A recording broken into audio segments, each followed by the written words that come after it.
I'll begin with a word of prayer.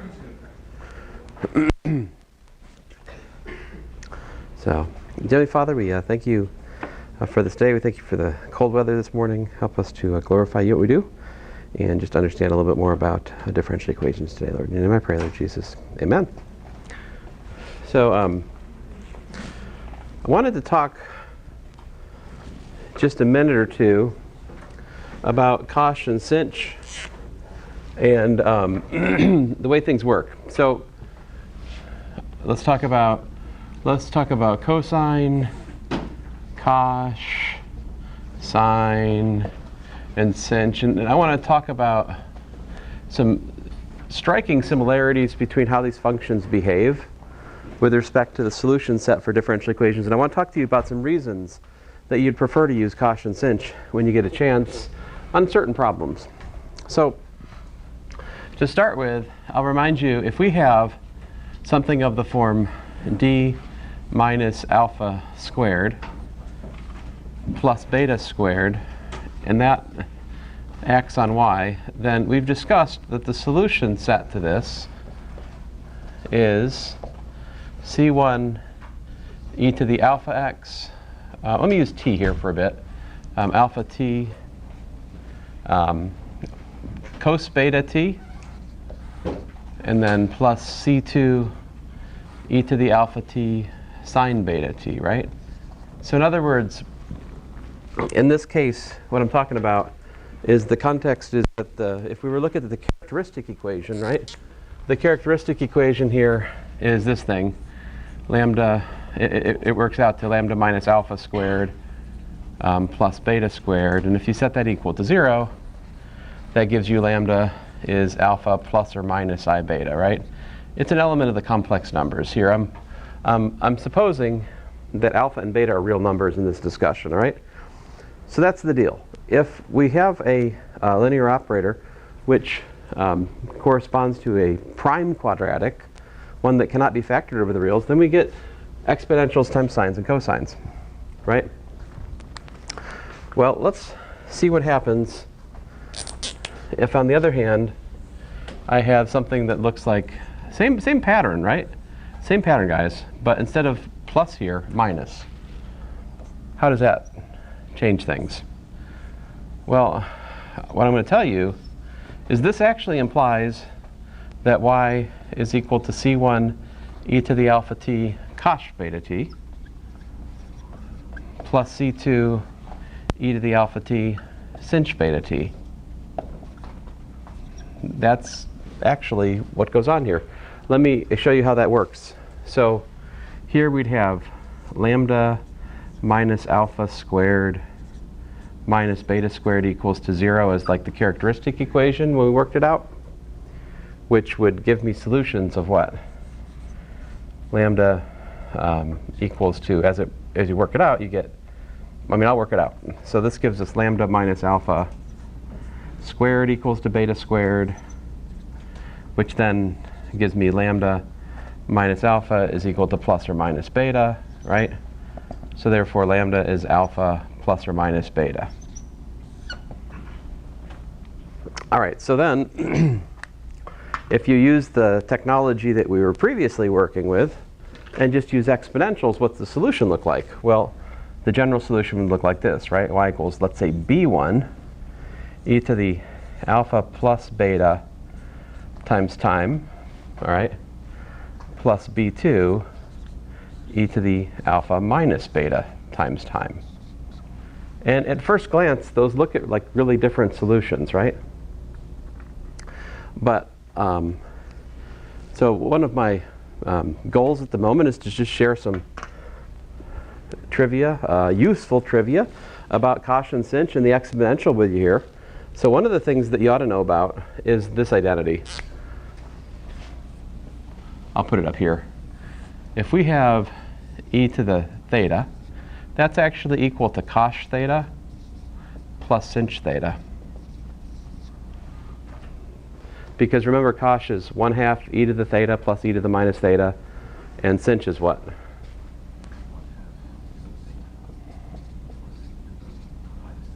Yep. Well, with a minus there, but yeah. You know, I usually tell people that cosh is the even part of the exponential, and sinh is the odd part of the exponential. Cosh is an even function, sinh is an odd function, right? So if you add those two, the e to the minus theta terms cancel out, right? And you get a half plus a half, which is otherwise known as 1. And that does it for you. All right, so with that boxed identity in mind, we can convert my exponential solution to coshes and sinh. See how this goes? So we got like b1 cosh of alpha plus beta t plus the sinh of alpha plus beta t, right? And then what? Plus b2 cosh of alpha minus beta t plus the sinh of alpha minus beta t. All right? Which then we could regroup this as like b1 plus b2, right, times cosh of alpha plus beta t plus b1,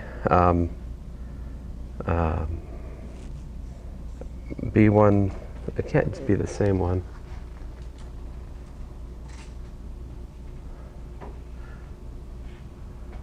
Oh, I'm sorry.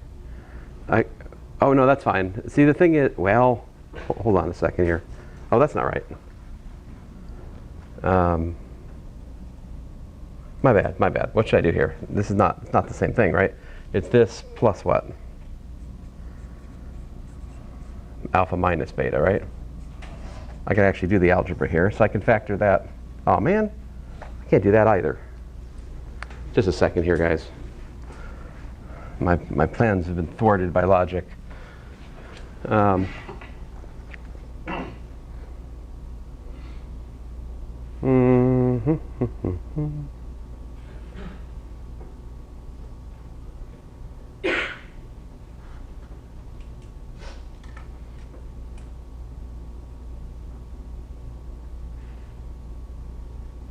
this was unhelpful, is what this boils down to.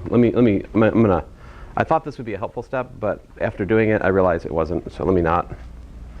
Sorry, guys. So what I'm after at the moment is I'm trying to show you that this solution right here is actually just a reformulation of this solution right below it. I'm trying to explain to you that this and this are actually interchangeable, right? So I'm going to take a more direct approach here. So this is like b1 e to the alpha t e to the beta t plus b2 e to the alpha t e to the minus beta t. That's a better algebra move. It gets us closer to where we're going. See, because now I've got the e to the alpha t's matching up, right? And then what I can do is I can split. I'm going to use my trick, just I'm going to use it on this and on that separately, okay? So I'm going to expand those into coshes and sinh. So b1 e to the alpha t cosh beta t plus sinh beta t, and then plus b2 e to the alpha t cosh of minus beta t plus the sinh of minus beta t.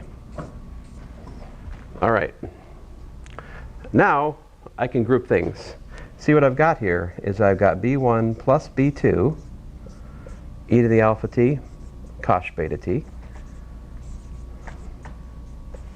plus b1 minus b2 e to the alpha t sinh beta t. And you guys explained to me my last step. What did I do right there? How did I combine those terms? Why is there a plus in the first one but a minus in the second one? Why is that? Where's that coming from?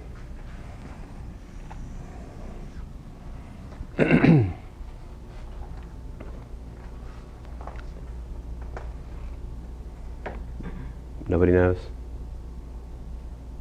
it the minus beta and cosh and sinh? The minus beta and cosh and sinh, right? So cosh is even. So it eats the minus. Cosh of minus beta t is cosh beta t.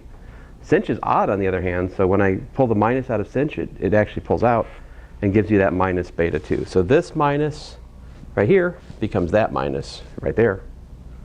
And at this point, compare and identify that this is C1 and this is C2. And so I have established that, in fact, yes, in the case that we have distinct real roots, we do have the option of writing our solution set as a linear combination of sinh and cosh multiplied by the exponential of the part which appears with the completing of the square. All right.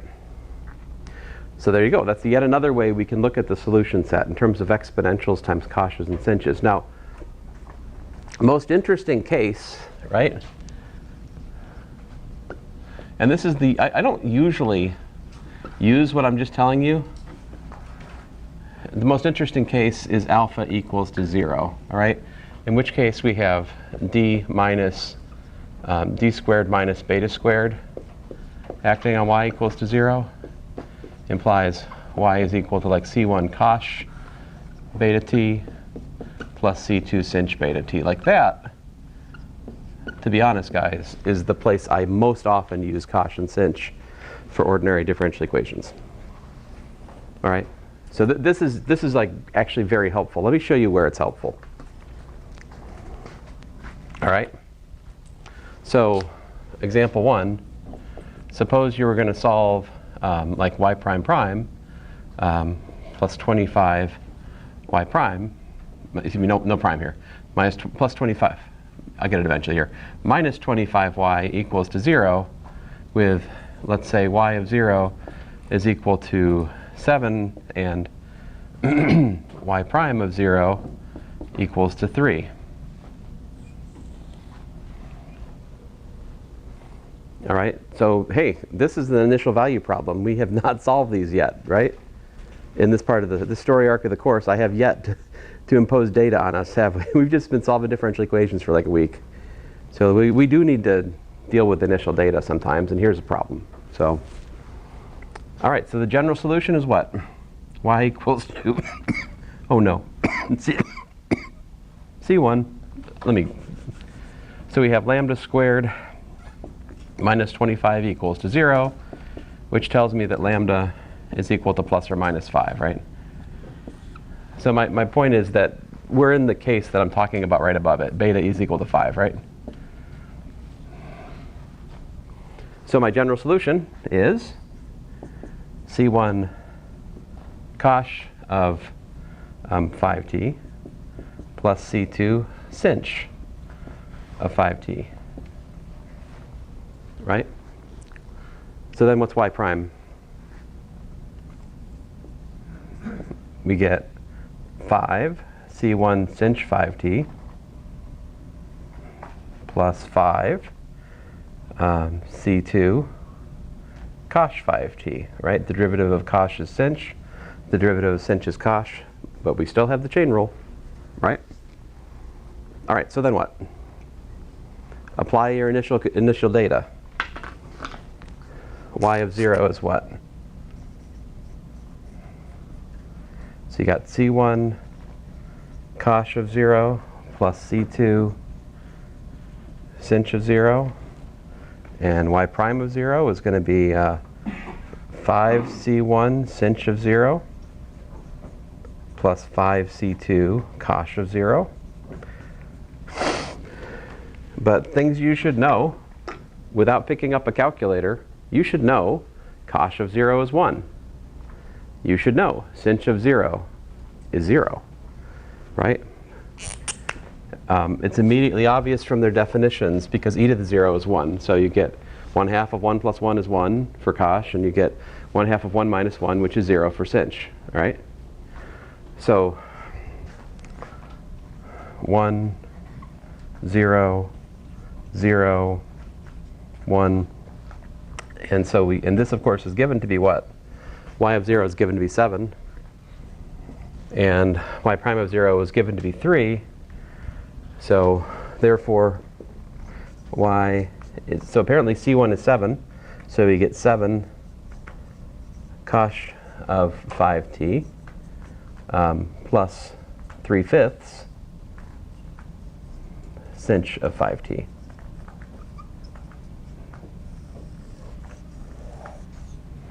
That was very easy. Trust me when I tell you that if you did this in the exponential notation, you'd actually have two equations and two unknowns to solve here, and you'd actually had to think about it, right? You're like, well, you kind of been thinking about it for 10 minutes, so it's not entirely a honest, you know. Your weights and measures are somewhat, you've got your thumb on the scale, fair enough, but now that we've talked about all this, you know it. Since I've said it once, you remember it forever. Them's the rules in here. And so yeah, there we go. It is nevertheless a very important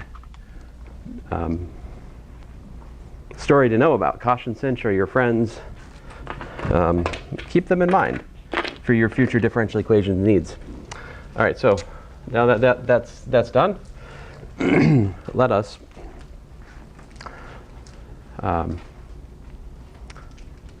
talk about another related issue, which is sine and cosine, right? Sine and cosine. So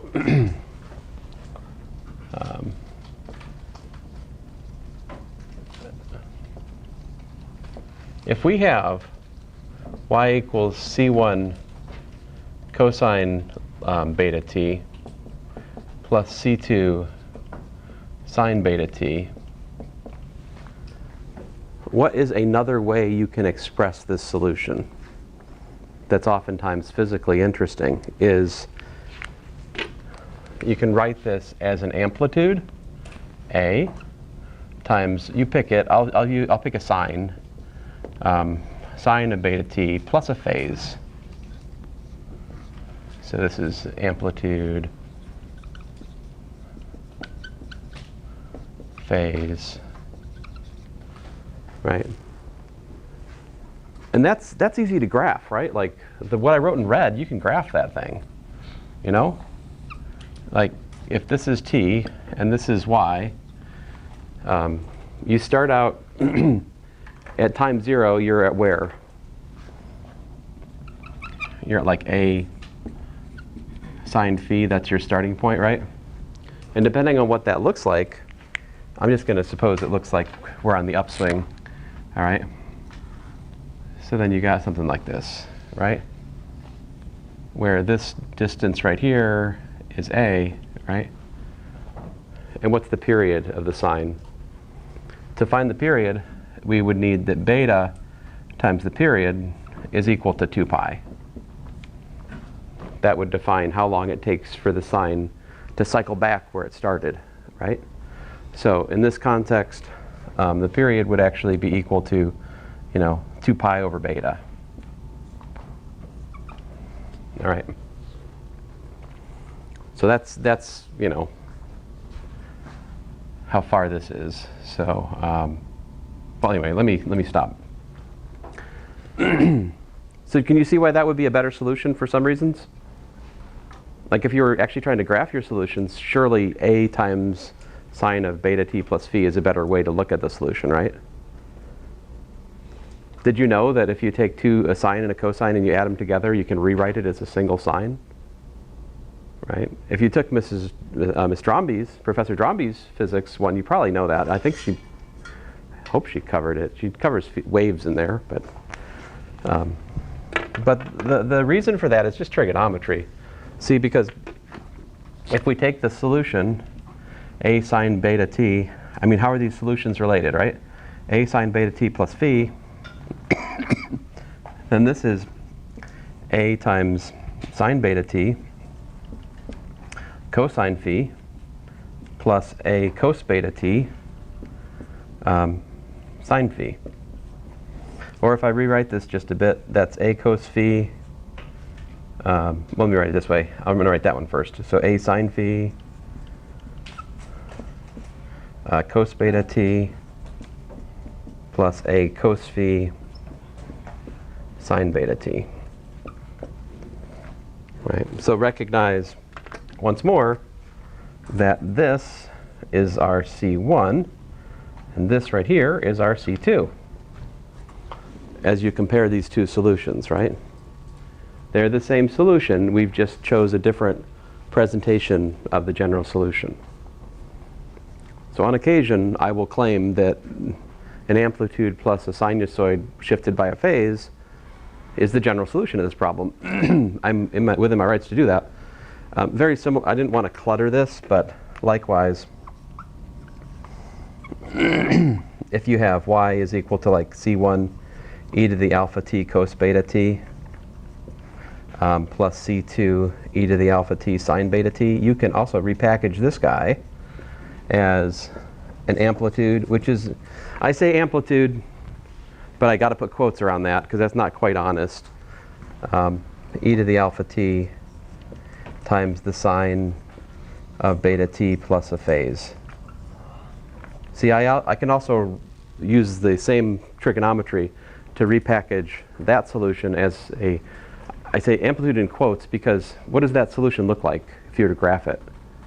What I just wrote in green. What's the graph of this thing look like?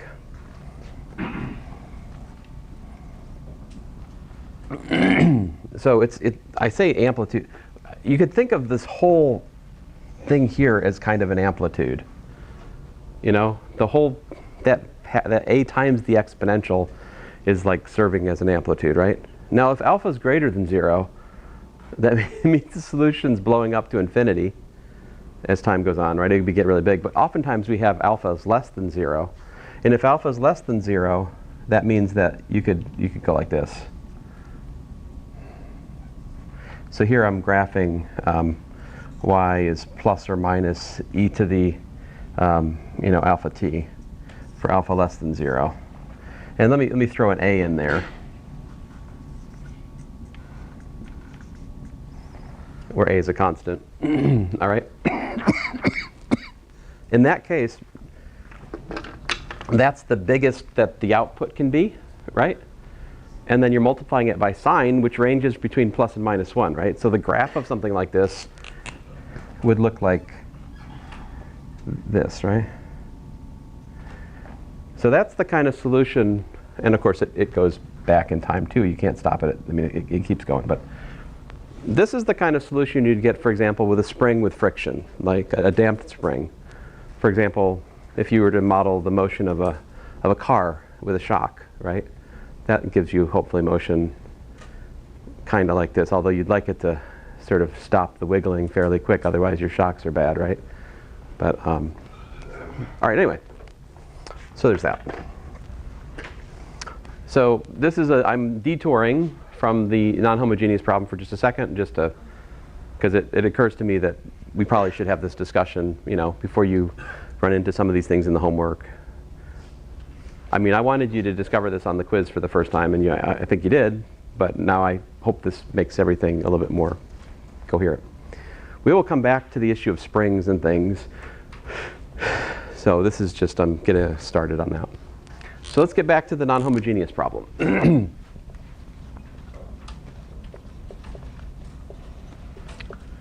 All right.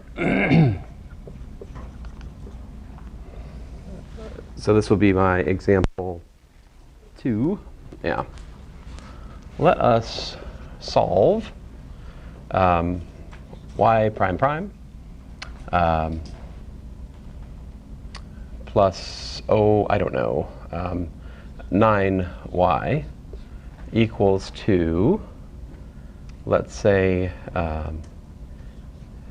t squared. Yeah, let's start there. So we write down the homogeneous solution. What is it?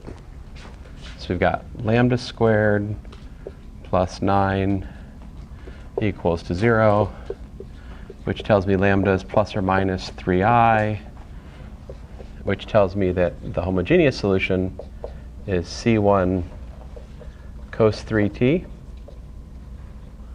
plus c2 sine 3t.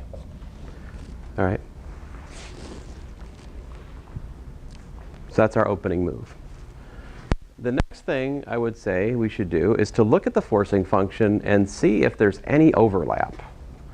Is there any commonality between my homogeneous solution and my forcing function. What do you think?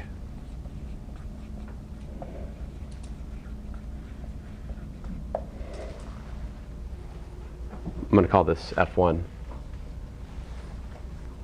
I would say the answer is clearly no. There's no overlap, right? Which this means that the naive solution will work. So we can guess that the particular solution here has the form, you know, AT squared plus BT plus C, right? Differentiate that guy 2 times, what do you get? We get 2A, right? Plug it in, what happens?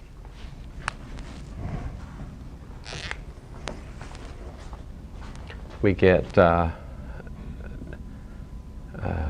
yp, I'll write it out symbolically. We get yp prime prime plus 9yp equals to t squared, right? But that in particular means for us here that 2a plus 9 times at squared plus bt plus c is equal to t squared, right?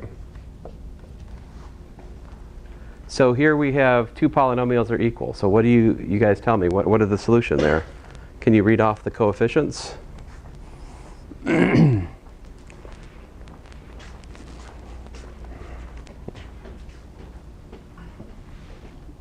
I'm really zoomed out. Sorry about that. So you guys tell me, what are they? So from this, I can easily read 9a is equal to 1. 2a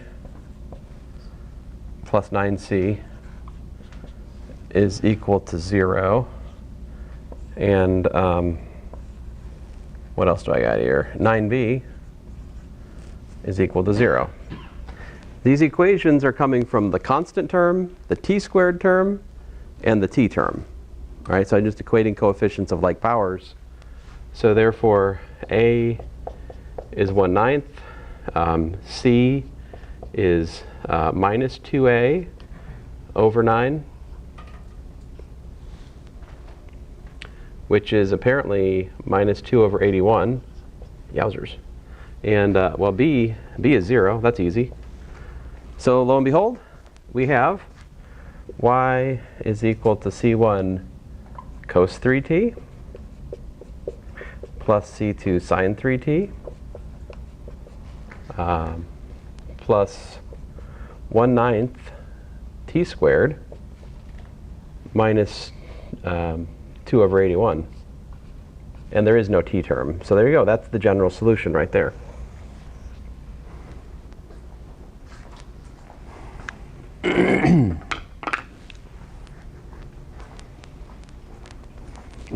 That's easier than explaining why cosh and sinh work as an alternate solution over here, isn't it? It's kind of messed up. I tell you, when when the naive method works, it's lovely. But it doesn't always work. So let's look at another one. All right.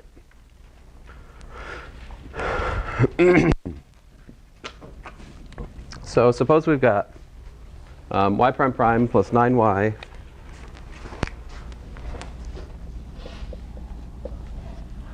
y prime prime plus 9y equals to, oh, I don't know, cosine of 3t plus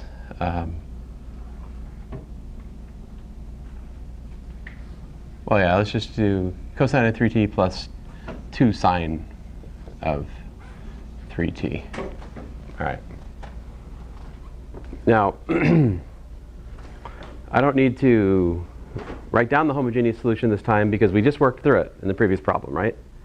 You already know that the homogeneous solution to this problem has cosine 3t and sine 3t in it, right? So this definitely, this overlaps, right?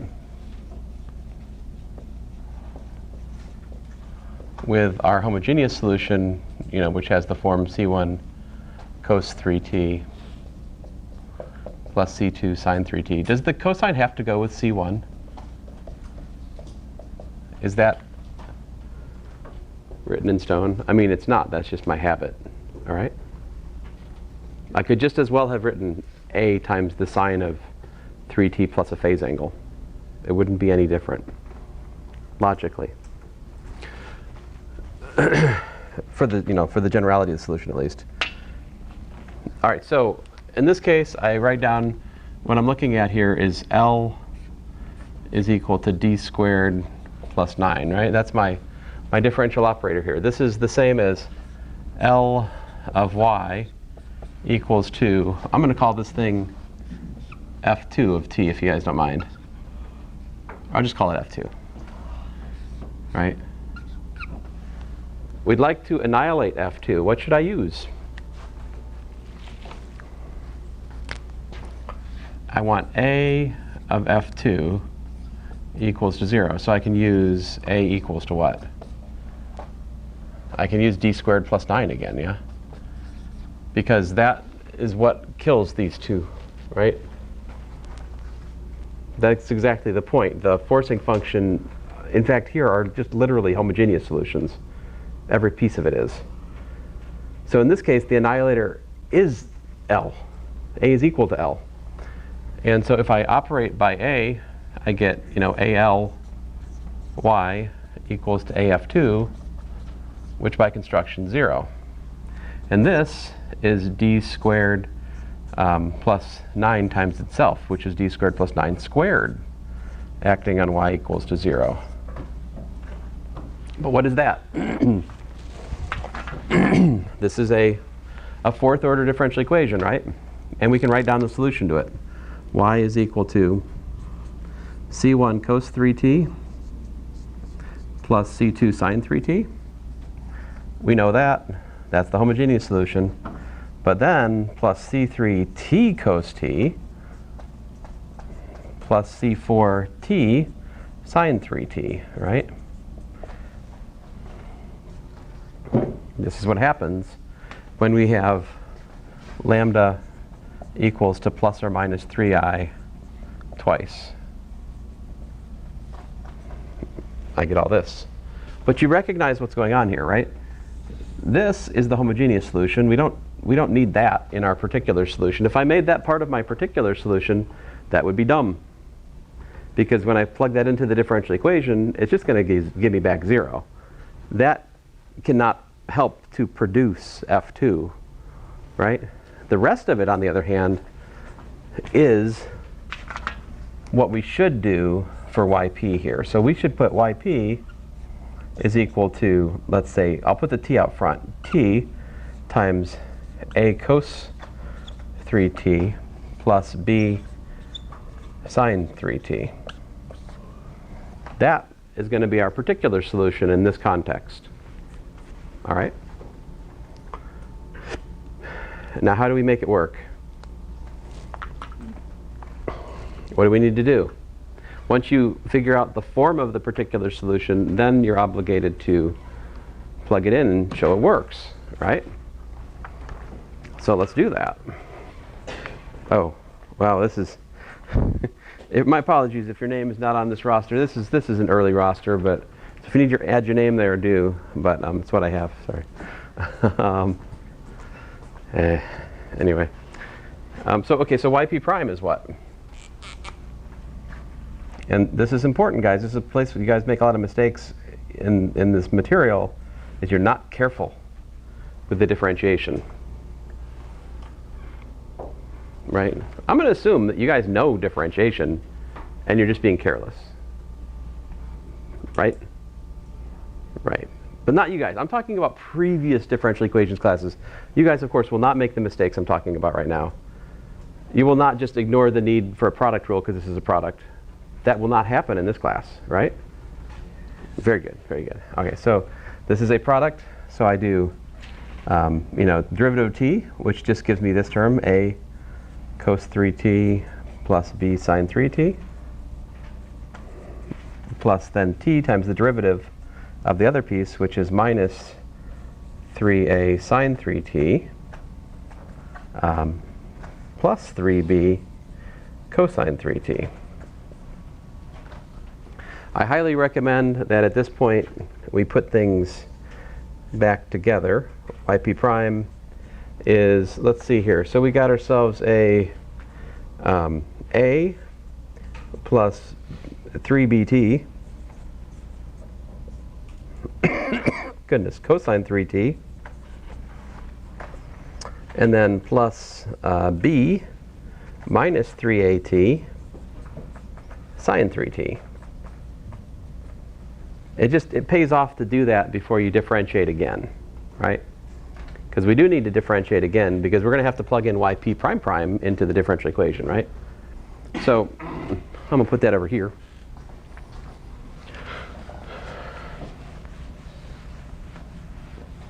So you guys calculate yp prime prime while I'm erasing. You guys can get ahead of me.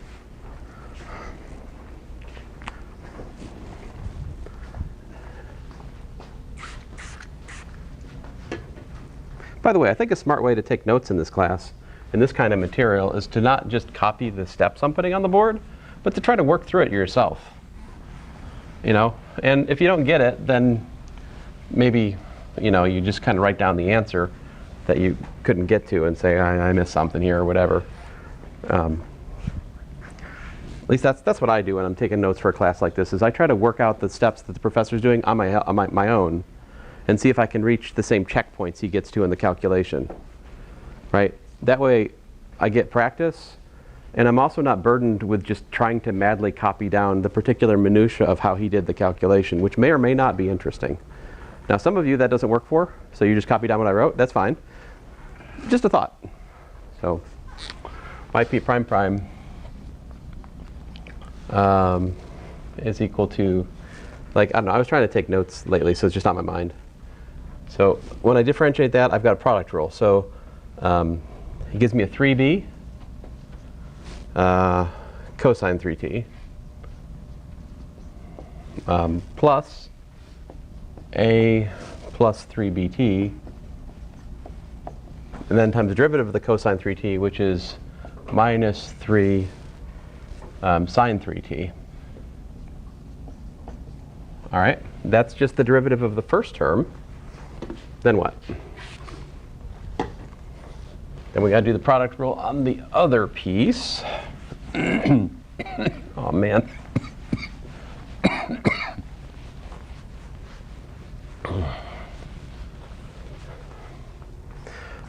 The coffee machine gave up the ghost this week. It's so sad. Now we only have Keurig. I mean, you know, it's kind of a sad thing to complain about. I know people think Keurig's better than drip coffee. They're wrong. But because the drip coffee is just there.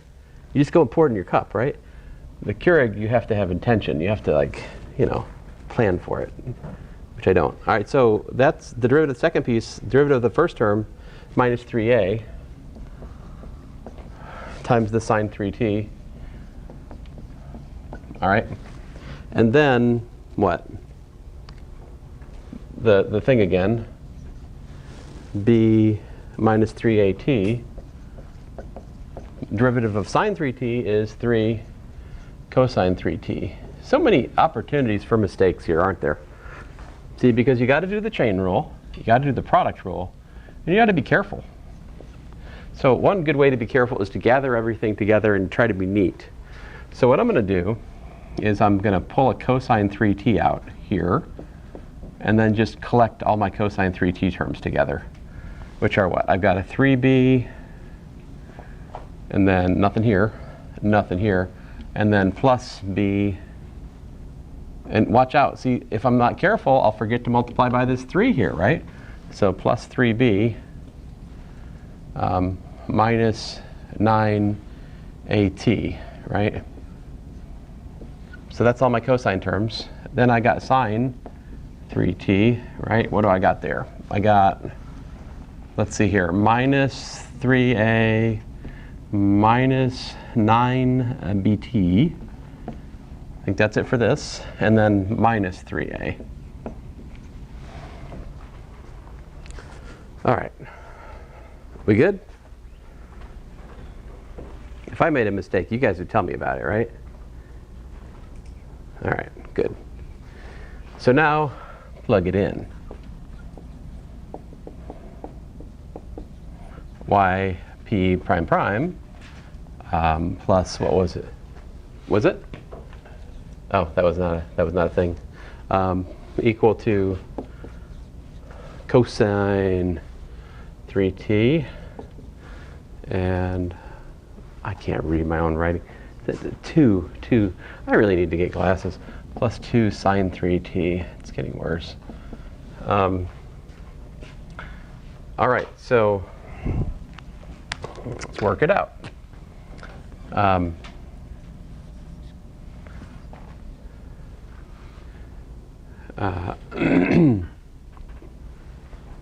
So yp prime prime, we've got our cosine 3t times 6b minus 9at plus sine 3t minus 6a minus 9bt, right? And then plus 9 times what? Times t times a cos 3t plus b sine 3t. Now, see, if I'd been smarter, I could have actually written, see, like, you can save yourself some work if you can kind of see what's coming at you. And this, another way we could have written yp prime prime to make life simpler, notice that this could have been written, you could have just like taken this and put it all together to give you a minus 9 yp, right? And then what else do you have? 6b cosine 3t minus 6a sine 3t, right? You could have done that. And if you'd done that, that would make the next step way easier, right? I mean, it's going to be fine. Like, notice that what we have is that this times that, right, gives me this and this canceling with all of that. Those are the same thing, plus minus, they cancel out. And that's all equal to what? Cosine 3t plus 2, I thought I had a 7. Oh, that was my other problem, all right. Plus 2 sine 3t, yeah?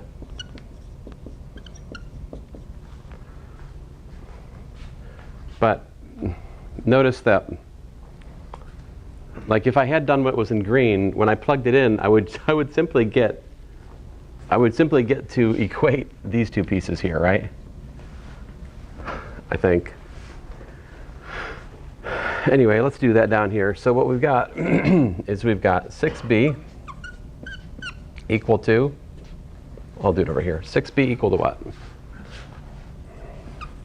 So this is from the cosine 3t terms. I've got 6b equals to 1, and from the sine 3t terms, what do I got? Minus 6a equal to 2. So therefore, b is 1/6, and a is apparently minus 1/3. 2 over 6 is 1/3. Therefore, my general solution is y is equal to c1 cosine 3t plus c2 sine of 3t plus t times minus 1/3 cosine 3t plus 1/6 sine 3t. And there you go. The method of annihilators helped us out. It showed us that we needed to multiply by t in order to come up with the correct particular solution here. All right? So I have one more example for today. Example 4. And this time, we're going to solve y prime prime plus 9y is equal to, oh, I don't know, let's say 10 times the cosine of 3t plus 20 times the sine of 3t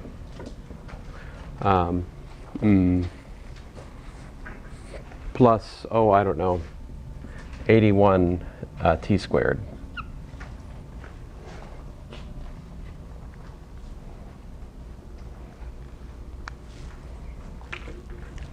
So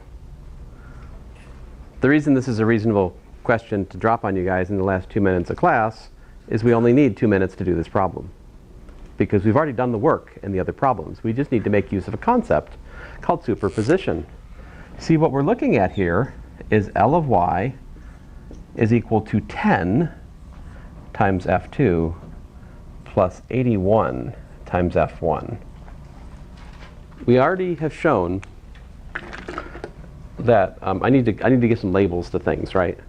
So let us label this animal over here as yp1. All right, yp1.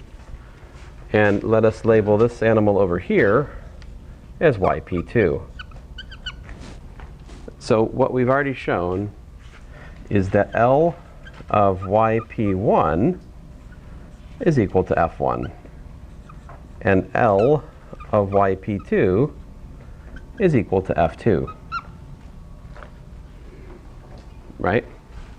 So what do? What is my yp? What do? I just put yp equal to 10 times yp1 plus 81 times yp2.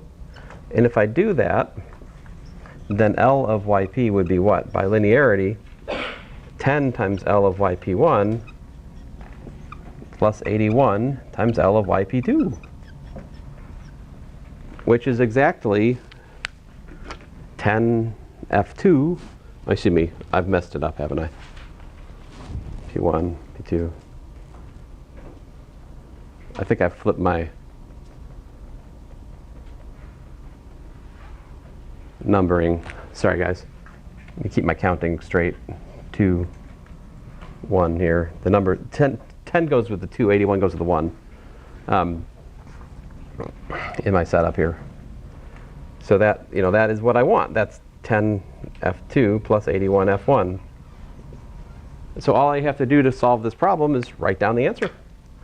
Y equals to c1 cos 3t, same homogeneous piece. And then I have to simply multiply 10 times that one